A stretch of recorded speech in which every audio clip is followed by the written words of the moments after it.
That word perfect doesn't mean it in the sense that we think of it today. It's a translation from the Greek, and it really means complete. Be complete. Be the whole package. And what he's saying is, if you look in your neighborhood of all your good neighbors and bad neighbors, and when it rains, go out and see whose lawn gets watered. All of them. Yeah. And so in God's creation, there are no good neighbors and bad neighbors. All of them get their lawns watered every time it rains. And every time the sun comes out to shine on your gardens, go out and look and see whose gardens are getting the sunshine on them. Not just the ones you like, the ones that treat you bad.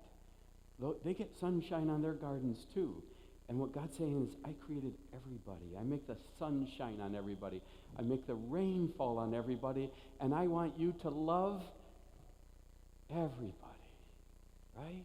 Be complete. Be perfect. Love everyone. That's impossible.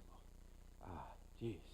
That's impossible. One woman's in a Broadway play. It's a Broadway play, and she goes in this beautiful place. She's like, God has never created a better woman than I am, and I just can't seem to live up to it.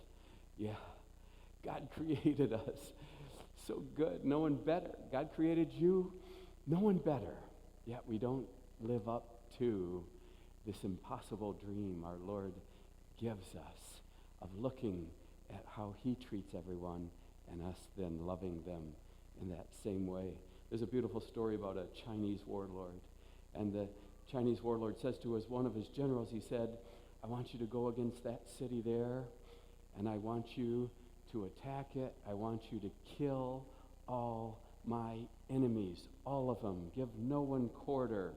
And so the general says, yes, and he goes into the city, and the warlord comes about a week later, and he sees that the gates are open, and he sees his general and his whole army eating with all the natives of that city that he ordered all be killed. And so he goes in and he says to his general, did I not order you to kill all my enemies and leave no one who was an enemy? And the general says, yeah, we did. They're all friends now. Yeah, we made friends. There are no enemies. We didn't have to kill anybody. Yeah, that's kind of along the lines of us trying to live out that perfect call of Jesus in our life. Are you resistant? Are you saying, I just can't do it? I just won't do it. Yeah, it's still there. That's why Jesus gave it to us, because we all feel that way. I was thinking about marriage. I was reading something about marriage and the law and marriage and love. Because Jesus doesn't say, don't be bad to your enemies. He says, love your enemies. And so I was thinking about marriage and the law, and I was thinking about imagining this, asking somebody, how's your marriage? And they say, it's great. I have a great marriage. And you're like, yeah, tell me about it. And they start naming off the law. Well, she never steals from me, and she doesn't kill me, doesn't even commit any adultery or anything like that, And so you would say, that's not a good marriage. That's not what it's about. Is there love in your marriage? Do you love one another? And that's what we get married for, don't we? Because we want to have a companion where we love one another. But how many times do we, even in our own home, make our spouse someone we fight with? Like an enemy. I was talking to a guy who lost his wife, and he was really needing her to be around, and he's like, before she died, I didn't see it, but boy, I sure need her now. She was wonderful.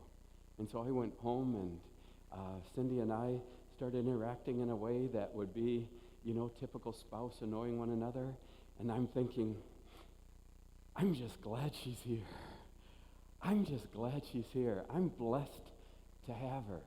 All I'm going to do from now on is love her as long as she's here. You know, I'm getting older and all. You never know what you got left.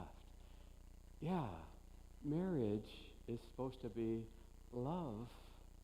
And how many times do we just let people in our homes become our enemies? How many times do we let someone in our own church or in our own church group become an enemy? How is that possible? What if we didn't focus on just loving everybody who's our enemy? What if we just focused on, from now on, anyone who lives in my house, I love them. Anyone who goes to my church, I love them. What if we just worked on that? I think that would solve all the problems of the world. Because if we can probably just love everyone in our house, or who used to be in our house, we can probably love everyone else out there too. Yeah, if we can love everyone who just goes to Holy Redeemer, we could probably love everyone else out there too.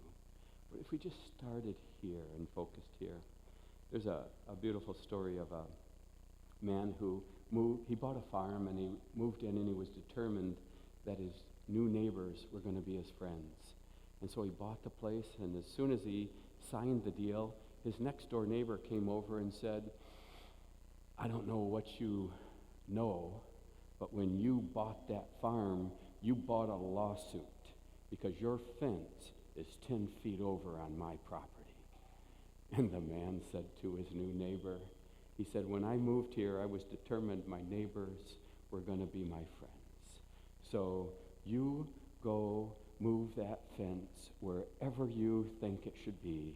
You send me the bill, and then I'll have my way. We'll be friends. Yeah, he was determined not to have any enemies. The Bible tells us the same thing. Why not rather be wronged? Why not rather bring the gospel, the truth of Jesus into our world, into our lives? Why not just start in our home and just love everyone close to us? Start in our church and love everyone here. From now on, Cindy, God love her, she's supposed to be here and do a reading because someone was supposed to do the reading and called her and said, would you do it? And she's like, okay, I'm sure she's got a euchre party. And so our euchre party tonight, everyone's supposed to dress as a hippie from the 70s. She goes, I'm going to read, but I'm going to be dressed like a hippie. I said, I know last time you read it was New Year's Eve and you dressed like a roaring 20s flapper too. I'm like, yeah, people are going to wonder, who couldn't love her? Right? And that's what God says about all of his creation. Who couldn't love her? Who couldn't love him? They're mine. Yeah, that's our faith. What if we lived that out? Can you imagine it? What if we followed Jesus and lived that out? That's our calling. That's our faith. And what a wonderful faith